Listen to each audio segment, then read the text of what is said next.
Okay, the next topic, we did talk a little bit in the last topic about how to route messages with CCs and BCCs. Now I'm going to talk about how to avoid mass alarm and route your email properly to the correct audience.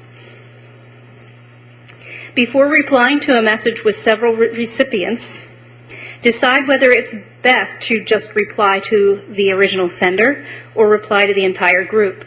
Otherwise, you could have these large discussions that everybody's replying to that end up in everybody's inboxes. Also, be aware of whether the recipient is a listserv or global instead of an individual. This has happened to me before. I meant to reply back to the original sender, and it's gone back to the entire listserv. So something to be aware of before you just hit the reply button and then hit the send and be on your way. Also, when sending to multiple recipients, consider who really needs to be CC'd. Remember, a carbon copy means that everybody on the list can see everybody else on the list and can hit reply all and reply all to everybody on the list. You should consider a mail merge or a BCC for privacy or to avoid these mass replies. What do I mean by privacy? A rule of thumb is if your recipients haven't been introduced to each other, you might want to include you might want to use BCC instead of CC because those people might not want you to give out their email addresses to each other.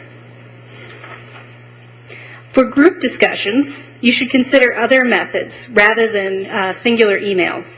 Setting up a listserv, having a global, having a discussion forum, or even a blog, rather than crowding the inbox with these multiple recipient email nightmares.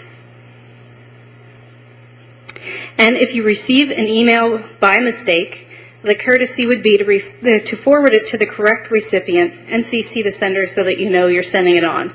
Don't just let it sit in your inbox and figure, well, it's not my problem, it's not my job.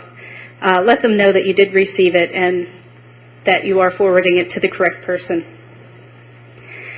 And I did mention this before, but never assume your email is confidential. It can be forwarded to or intercepted by anyone. So this is a fun section, fire safety, avoiding flames in your email. This all culminates from what we were saying before about, things like all caps. We use them with our friends on IM, etc., but you have to be very careful about how you use them in email messages. All caps is basically shouting. If you want to clue someone into an important topic, set it off, use some sort of formatting to sort of highlight that section. There's no case where you ever need to use all caps. Basic etiquette issue. The problem is that step back and think about if you were in person, would you say this to the person face to face? Because we have this, indirect communication and we're so used to it, we tend to say things a little more loosely than we would person to person, and we all have done this. So, in an email, if you notice something wrong with a web page or there's something you want to talk to someone about in a coworker, be careful about how you phrase it. Say, hey, I noticed on your page that, this is a typo. You might want to correct this.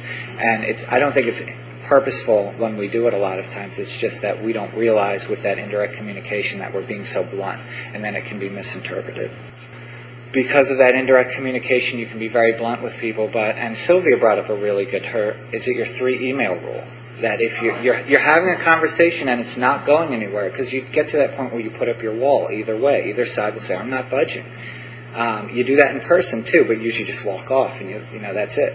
So her rule is great. I think it's after 3 messages, it's dropped, it's done. We're not going to go circle around this conversation anymore.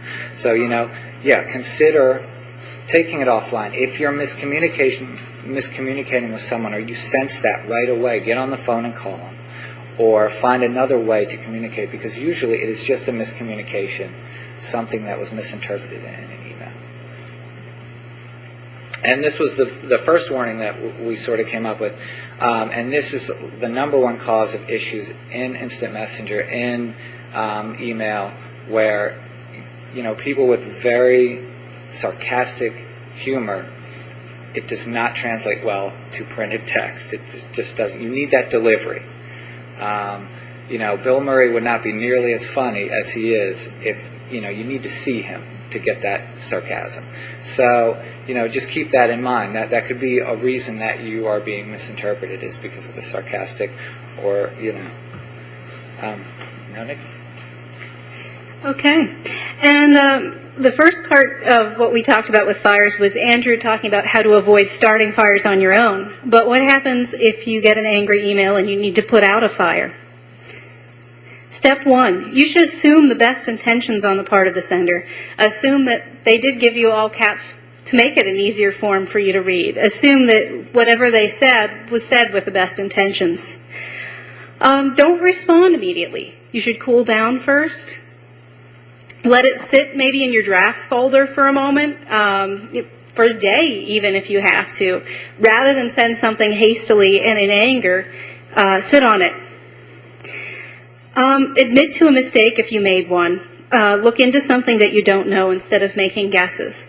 So if somebody has identified a mistake you made and that's the source of the flame, go right ahead and admit it, because that will immediately disarm the situation. There's nothing more to go on and fight about. I had mentioned the placing of your response in the drafts folder. Then once you do that, you could seek the advice of your colleagues. They don't have to see what your response was in the draft folder if you're a little embarrassed for them to see the angry response, or even the text of the initial message. But maybe get advice from people who weren't part of the heat of the moment, and let cooler heads prevail. Then go back, maybe after you've cooled off.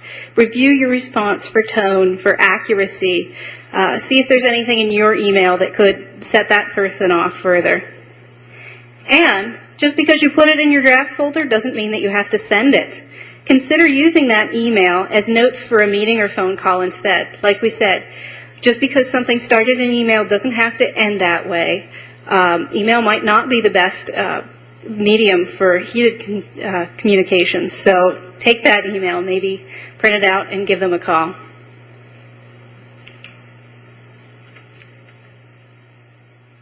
All right, so that is our presentation. And look for future tech tips on email safety. Ask iTech what, other ways. Yeah.